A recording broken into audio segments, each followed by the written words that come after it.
Hi, my name is Sonia Grine. Today we are going to be doing I am going to be doing a recording of the sexual abuse Logos audio version.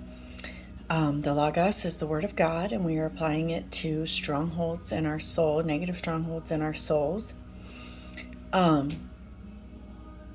person could have a stronghold from sexual abuse, whether it be being sexually abused, molested, raped, many different things. And we're going to talk about several different ones and give biblical examples, and then we're going to apply the word to that area of our soul.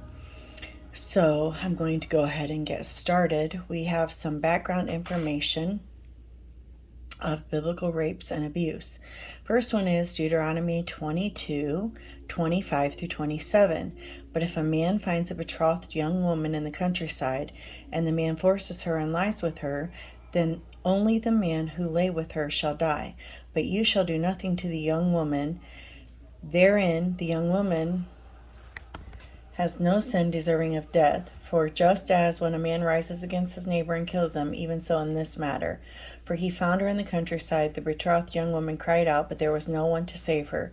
If a man finds a young woman who is a virgin, who is not betrothed, and he seizes her and lies with her, and they are found out, then the man who lay with her shall give to the young woman's father 50 shekels of silver, and she shall be his wife, because he has humbled her, and he shall not be permitted to divorce her all his days.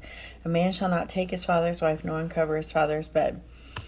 So this verse is discussing presumed the innocence of the unbetrothed woman who was sexually assaulted. This law notes that she was found in a field, and this scenario describes a woman who is isolated from help. Along with the location described in this law, the language is also significant. Unlike either of its two surrounding laws, both of which address the category of a woman's guilt or innocence and sexual integrity, this includes the Hebrew word chazak, which in this form implies violence. So chazak can refer to the violent overpowering of another person, and in the context of this text, describes coercive force, example, rape. Two accounts of rape in the Bible that occurred after the law was given. Another point is the biblical law was revolutionary for the dignity of women. Scripture recognized rape as a violent crime. In fact, biblical law considers rape on par with murder. She was the non-consenting victim of premeditated violence. The attacker alone is held guilty because she was overpowered and did not consent. The victim is considered blameless. Consent is the key factor here. Many women who have been assaulted share how they froze during the attack. They couldn't move, they couldn't even scream, and they didn't even understand why. In the aftermath, they wonder if they did something wrong. I believe this passage of Scripture comes to their defense. The issue was not how the woman expressed her lack of consent. The issue was that she did not consent. She was overpowered, exploited, and unwilling, and according to the principle expressed in this law, she was innocent. Another aspect of this law rivals our modern Western culture. The woman was believed based on her testimony. Biblical law sides with and defends her despite the lack of witnesses. This law not only found her blameless, but also allowed no inference that she was at fault for the attack. In other words, the problem was not that she had done something to be assaulted. The problem was that someone assaulted her. Next example in the Bible is 2 Samuel 13. This is talking about Tamar. After this, Absalom, the son of David, had a lovely sister whose name was Tamar, and Ammon, the son of David, loved her. Ammon was so distressed over his sister Tamar that he became sick, for she was a virgin, and it was improper for Ammon to do anything to her. But Ammon had a friend whose name was Jonadab, the son of Shimeah, David's brother. Now Jonadab was a very crafty man, and he said to him, "Why are you, the king's son, becoming thinner day after day?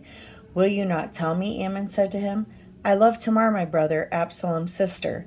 So Jonadab said to him, "Lie down on your bed and pretend to be ill, and when your father comes to see you, say to him, 'Please let my sister Tamar come and give me food, and prepare the food in my sight, that I may see it and eat from her hand.'" Then Ammon lay down and pretended to be ill, and when the king came to see him, Ammon said to the king, "Please let Tamar, my sister, come and make a couple of cakes for me in my sight, that I may eat from her hand. And David sent home to Tamar, saying, Now go to your brother Amnon's house and prepare food for him. So Tamar went to her brother Amnon's house, and he was laying down. She took flour and kneaded it, made cakes in his sight, and baked the cakes. And she took the pan and placed them out before him, but he refused to eat. Then Amnon said, Have everyone go out from me. And they all went out from him. Then Amnon said to Tamar, Bring the food into the bedroom, that I may eat from your hand. And Tamar took the cakes which she had made and brought them to Amnon her brother in the bedroom.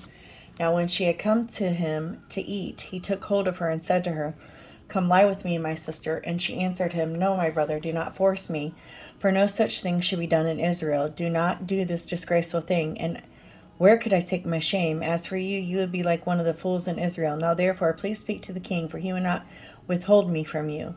However, he would not heed her voice, and being stronger than she, he forced her and lay with her. Then Amnon hated her exceedingly, so that the hatred with which he hated her was greater than the love with which he had loved her. And Amnon said to her, Arise and be gone.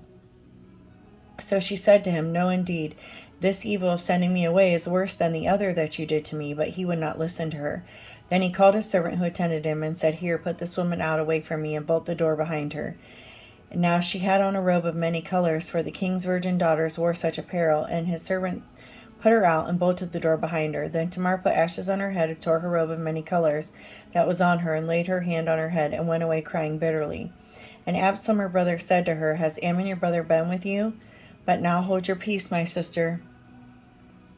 He is your brother. Do not take this thing to heart. So Tamar remained desolate in her brother Absalom's house. But when the king David heard of all these things, he was very angry, and Absalom spoke to his brother Amnon, neither good nor bad, for Absalom hated Amnon because he had forced his sister Tamar. Another example is the story of Dinah by Shechem in Genesis 34. Now Dinah, the daughter of Leah, whom she had borne to Jacob, went out to see the daughters of the land.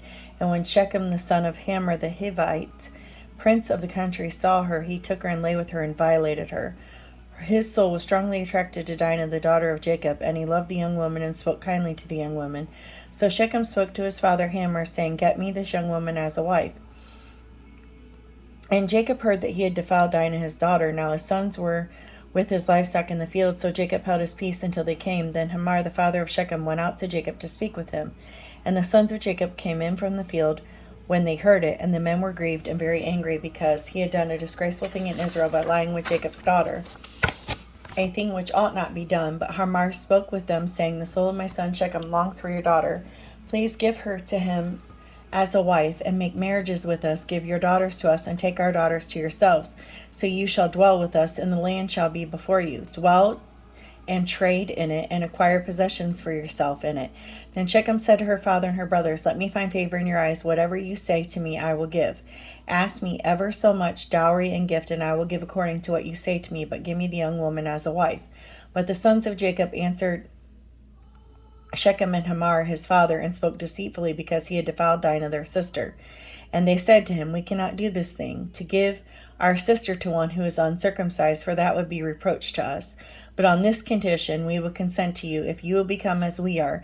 If every male of you is circumcised, then we will give our daughters to you, and we will take your daughters to us, and we will dwell with you, and we will become one people.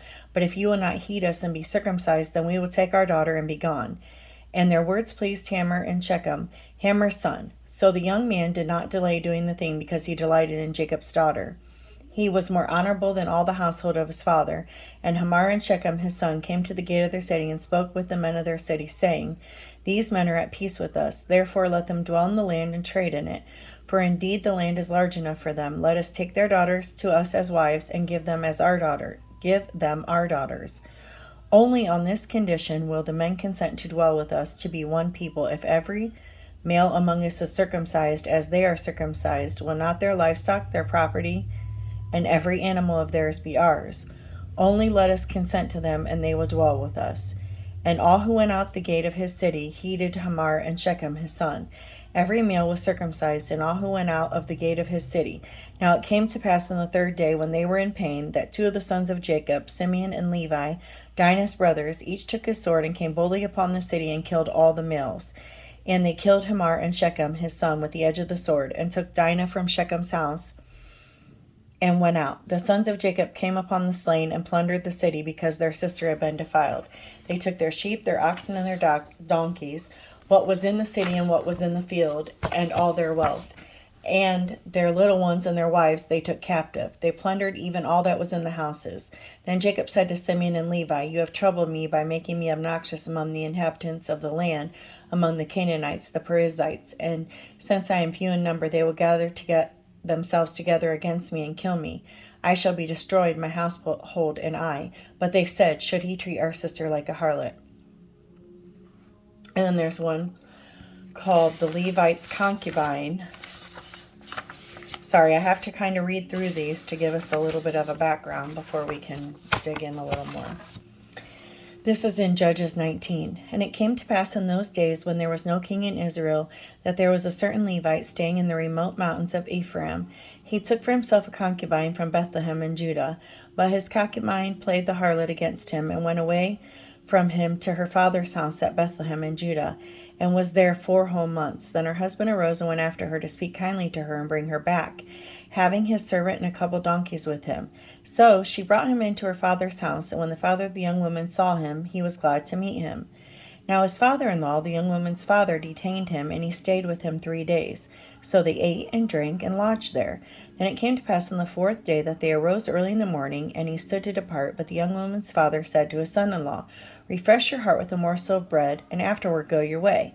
So they sat down, and the 2 of them ate and drank together. Then the young woman's father said to the man, "Please be content to stay all night, and let your heart be merry." And when the man stood to depart, his father-in-law urged him, so he lodged there again. Then he arose early in the morning on the 5th day to depart. But the young woman's father said, "Please refresh your heart." So they delayed until afternoon, and both ate.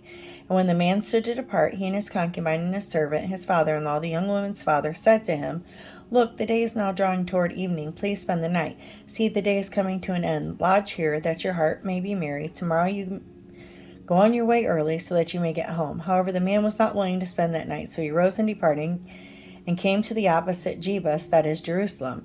With him were the 2 saddled donkeys. His concubine was also with him. They were near Jebus, and the day was far spent. And the servant said to his master, "Come, please, let us turn aside into the city of Jebusites and lodge in it." But his master said to him, "We will not turn aside here into the city of foreigners who are not of the children of Israel. We will go to Gibeah." So he said to his servant, "Come, let us draw near one of these places and spend the night in Gibeah or in Ramah." And they passed by and went their way. The sun went down on them near Gibeah, which belongs to Benjamin. They turned aside there to go into the lodge in Gibeah. And when he went in, he sat down in the open square of the city, for no one would take them into his house to spend the night. Just then an old man came in from his work in the field at evening, who was also from the mountains of Ephraim. He was staying in Gibeah, whereas the men in the place were Benjamites. And when he raised his eyes, he saw the traveler in the open square of the city. And the old man said, Where are you going, and where do you come from?" So he said to him, "We are passing from Bethlehem in Judah toward the remote mountains of Ephraim. I am from there. I went to Bethlehem in Judah. Now I am going to the house of the Lord. But there is no one who will take me into his house, although we have both straw and fodder for our donkeys, and bread and wine for myself, for your female servant, and for the young man who is with your servant. There is no lack of anything." And the old man said, "Peace be with you. However, let all your needs be my responsibility. Only do not spend the night in the open square." So he brought him into his house and gave fodder to the donkeys, and they washed their feet and ate and drank. And as they were enjoying themselves, suddenly the men of the city, perverted men, surrounded the house and beat on the door. They spoke to the master of the house, They spoke to the master of the house, the old man, saying, "Bring out the man who came to your house, so that we may know him carnally." But the man, the master of the house, went out to them and said to them, "No, my brethren, I beg you, do not act so wickedly. Seeing this man has come into my house, do not commit this outrage. Look, here is my virgin daughter and the man's concubine. Let me bring them out now. Humble them, and do with them as you please, but to this man do no such vile thing." But the man would not heed him, so the man took his concubine and brought her out to them, and they knew her and abused her all night until morning. And when the day began to break, they let her go. And the woman came as the day was drawing and fell at the door of the man's house where her master was till it was light. When her master arose in the morning, opened the doors of the house, and went out to go his way, there was his concubine fallen at the door of the house with her hands in the threshold. And he said to her, Get up and let us be going. But there was no answer. So the man lifted her onto the donkey, and the man got up and went to his place. When he entered his house, he took a knife, laid hold of his concubine, divided her into 12 pieces, limb by limb, and sent her out throughout all the territory of Israel. And so it was, all who saw it said, No such deed has been done or seen from the day that the children of Israel came up with the land of Egypt until this. Consider it, confer, and speak up.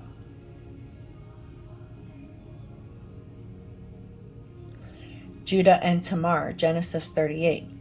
It came to pass at the time that Judah departed from his brothers and visited a certain Adulamite whose name was Hira.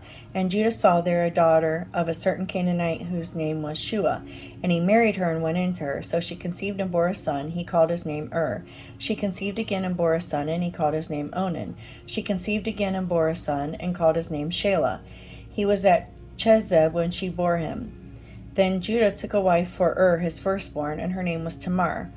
But Judah's firstborn, was wicked in the sight of the Lord, and the Lord killed him. And Judah said to Onan, Go unto your brother's wife, and marry her, and raise up an heir to your brother. But Onan knew that the heir would not be his, and it came to pass that he went into his brother's wife, that he emitted on the ground, lest he should give an heir to his brother. And the thing which he did displeased the Lord, therefore he killed him also.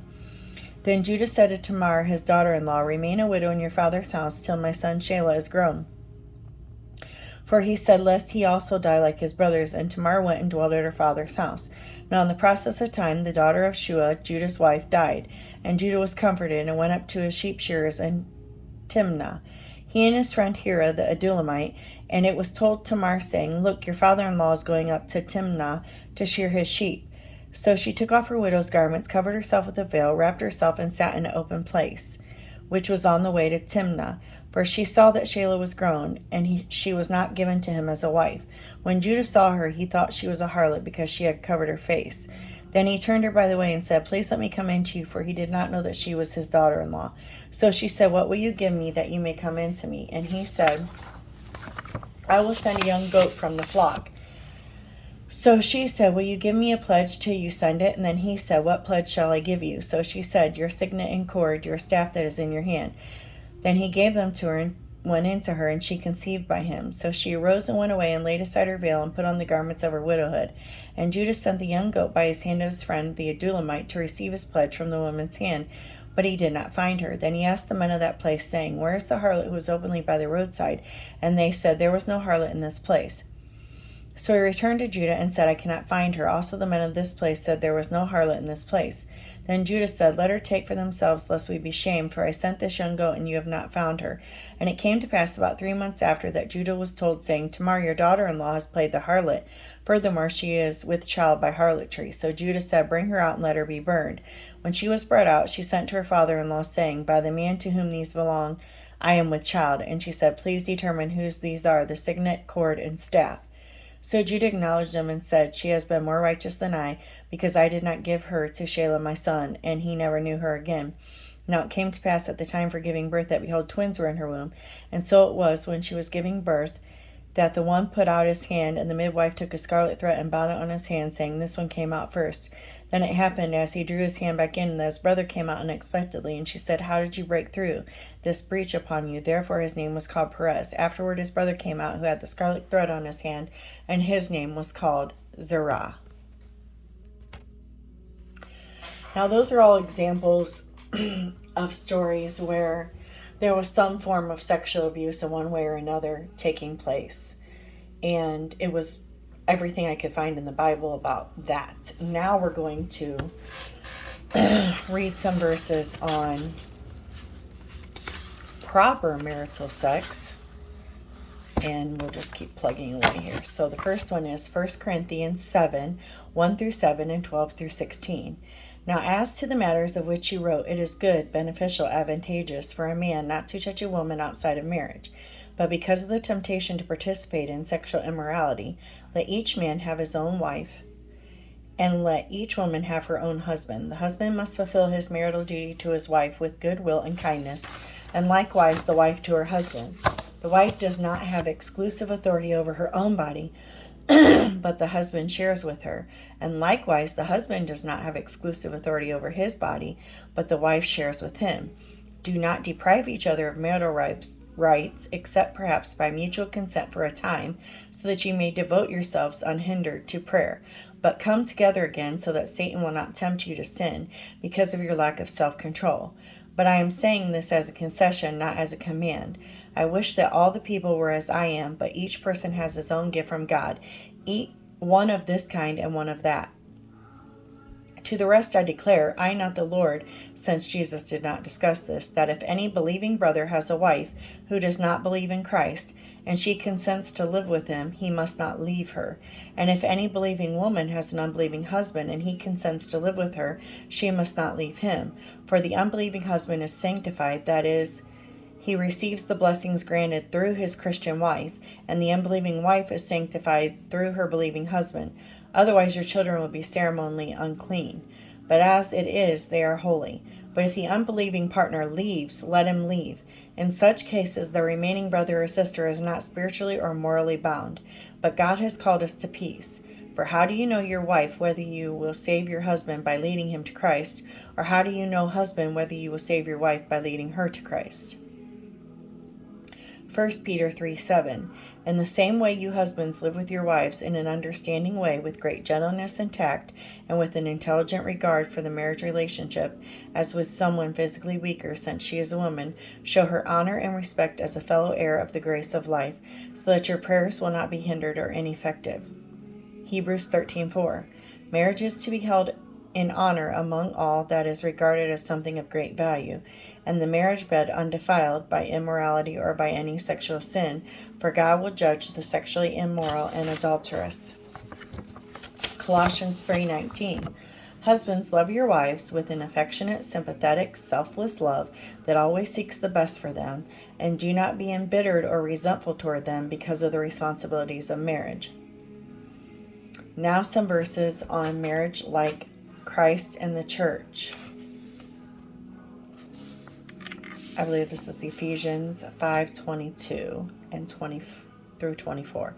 Wives, be subject to your husbands as a service to the Lord. For the husband is the head of the wife, as Christ is the head to the church, himself being the Savior of the body. But as the church is subject to Christ, so also wives shall be subject to their husbands in everything, respecting both their position as protector and their responsibility to God as the head of the house. Ephesians 5:25 through 33.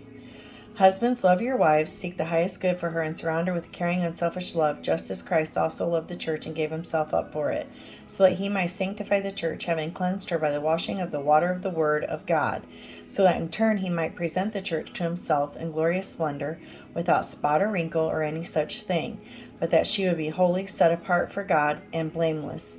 Even so, husbands should and are morally obligated to love their own wives, as being in a sense their own bodies. Who loves his own wife loves himself.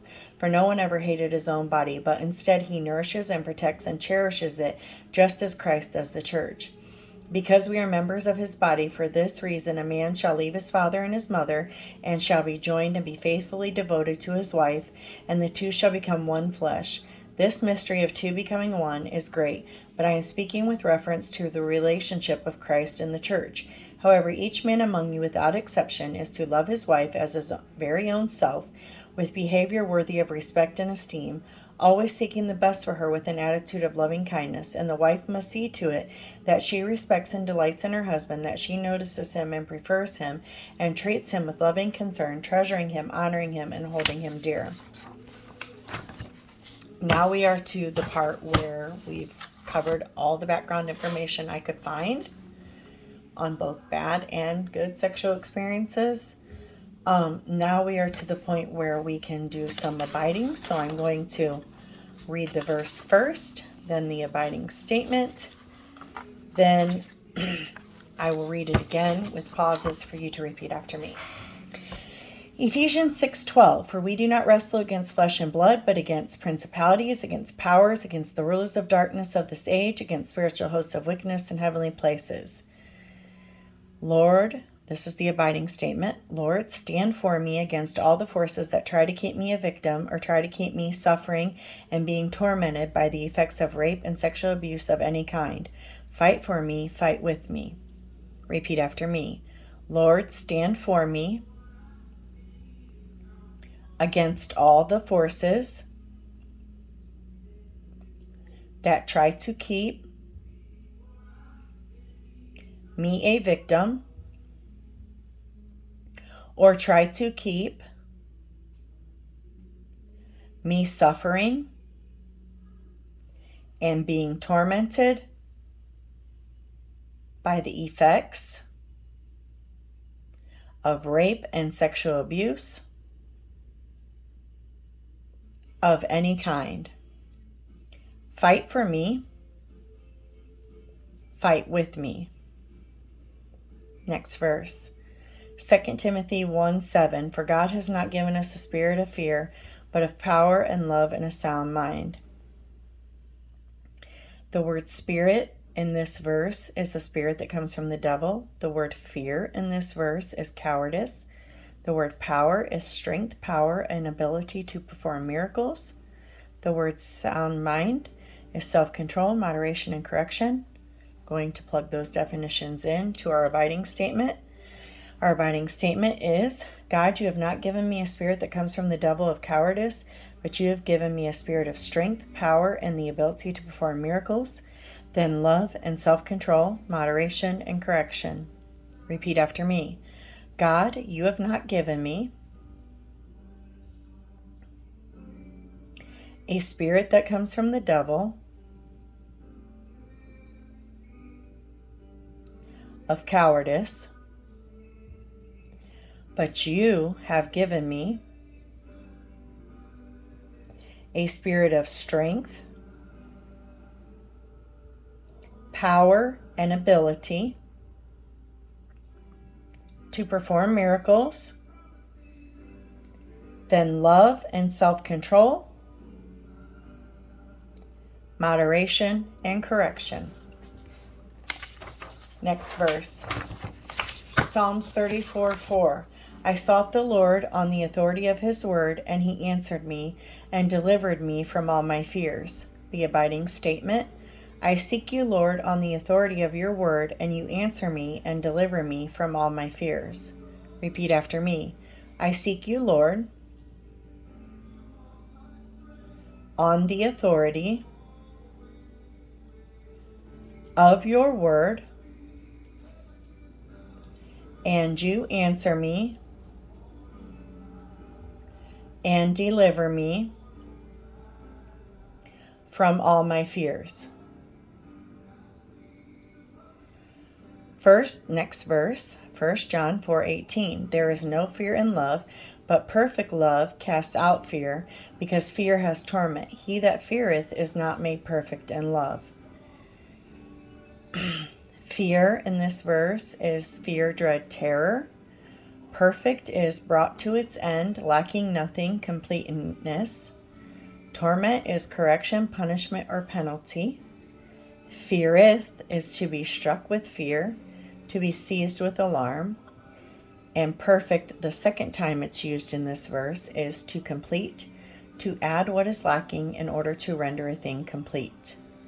Our abiding statement with those definitions plugged in is, there is no fear, dread, or terror in love, but love brought to its end, lacking nothing, is complete.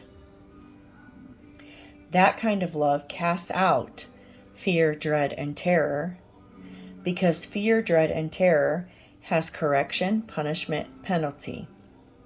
I won't be struck with fear or seized with alarm, because you give me your love, which is complete or adds what is lacking in order to render a thing complete in love. Repeat after me. There is no fear, dread, or terror in love, but love brought to its end,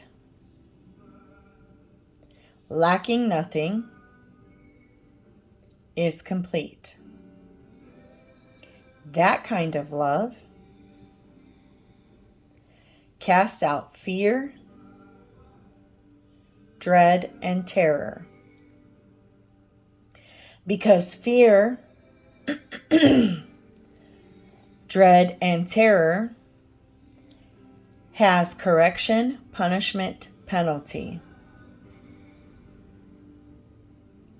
I won't be struck with fear or seized with alarm,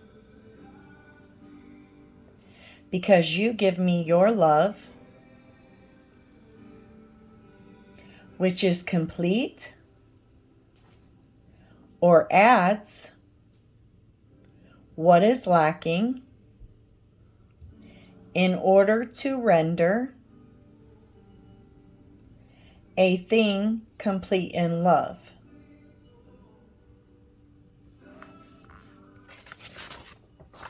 Next, we're going to do the chapter, Psalm 32, 1 through 11. I'm going to read the entire thing, and then I'm going to have you repeat after me, because I'm literally making the entire thing the abiding statement. Blessed, fortunate, prosperous, favored by God is I, insert your name, whose transgression is forgiven and whose sin is covered. Blessed is I, to whom the Lord does not impute wickedness, iniquity, perversity, depravity, iniquity, guilt, or punishment of iniquity, in whose spirit there is no deceit, slackness, slackening, deceit, or treachery. When I kept silent about my sin, my body wasted away through my groaning, cry of a wretched person, wrung forth by grief, all day long. For day and night the Lord's hand of displeasure was heavy upon me. My energy, vitality, strength was drained away as with the burning heat of summer. Selah. I acknowledged my sin to the Lord, and I did not hide my wickedness. I said I would confess all my transgressions to you, Lord, and the Lord forgave the guilt of my sin. Selah. Therefore let me, who is godly, pray to the Lord for forgiveness in a time when the Lord is near and may be found. Surely when the great waters of trial and distressing times overflow, flood, outrageous, overflowing, they will not reach the spirit in me. Lord, you are my hiding place. You protect me from trouble. You surround me with songs and shouts of deliverance. Selah. The Lord will instruct me and teach me in the way I should go. The Lord will counsel me, who is willing to learn, with his eye upon me. Listen, insert your name. Do not be like the horse or like the mule, which have no understanding, to have discernment, insight, understanding, whose trappings include bridle and rein to hold them in check. Otherwise they will not come near you. Many are the sorrows, anguish, or figuratively affliction, grief, pain, sorrow of the wicked. But when I trust in and rely on the Lord, I shall be surrounded with compassion and loving kindness. Be glad in the Lord and rejoice, my righteous daughter, who actively seeks right standing with him. Shout for joy, insert your name, you who are upright.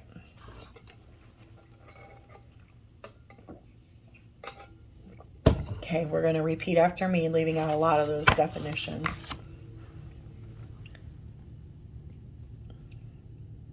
Blessed, fortunate, prosperous, favored by God is I,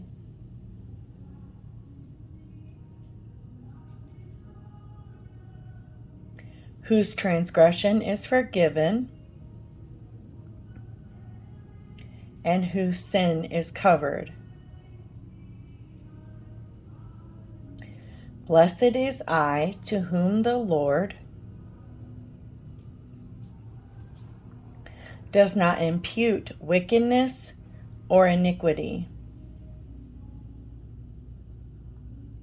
and in whose spirit there is no deceit.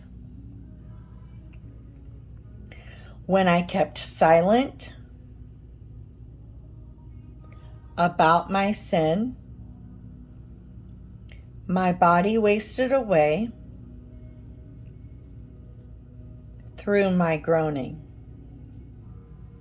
all day long. For day and night the Lord's hand was heavy upon me. My energy was drained as with the burning heat of summer. I acknowledged my sin to the Lord, and I did not hide my wickedness. I said I will confess all my transgressions to you, Lord. And the Lord forgave the guilt of my sin. Therefore, let me, who is godly, pray to the Lord in a time when the Lord may be found. Surely when the great waters overflow, they will not reach me. Lord, you are my hiding place. You protect me from trouble. You surround me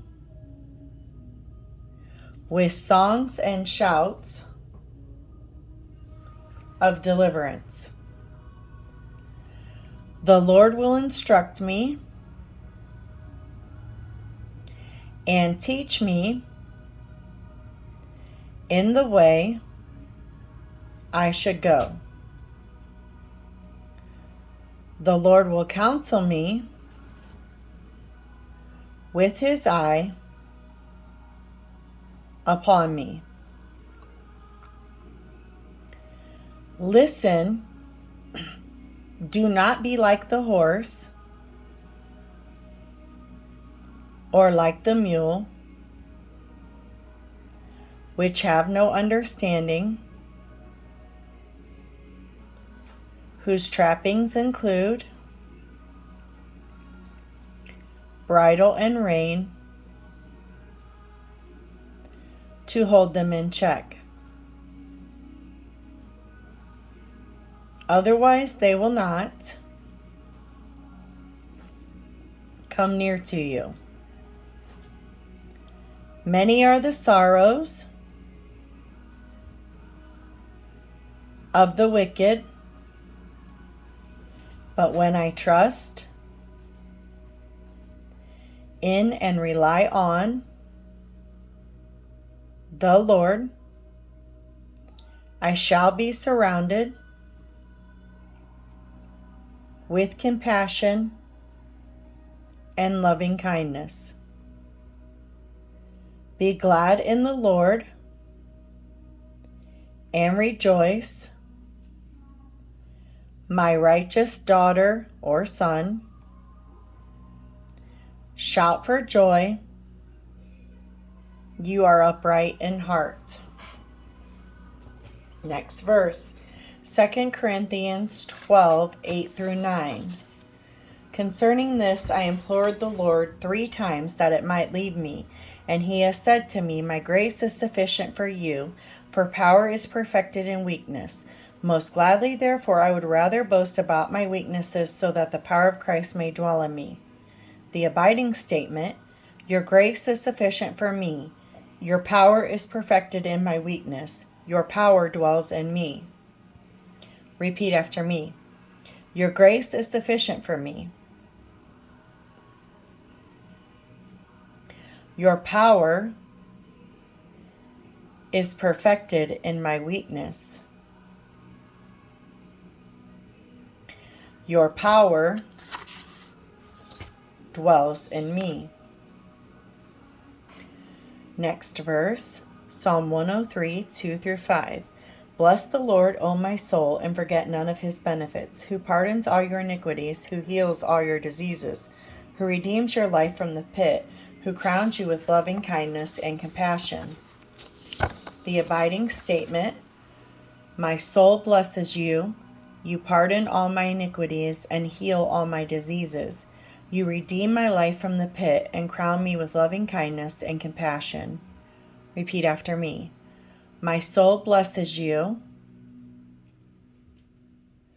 You pardon all my iniquities and heal all my diseases. You redeem my life from the pit and crown me with loving kindness and compassion. Last verse. Psalms 147:3. He heals the brokenhearted and binds up their wounds. The abiding statement. You heal my broken heart and bind up my wounds. Repeat after me. You heal my broken heart and bind up my wounds.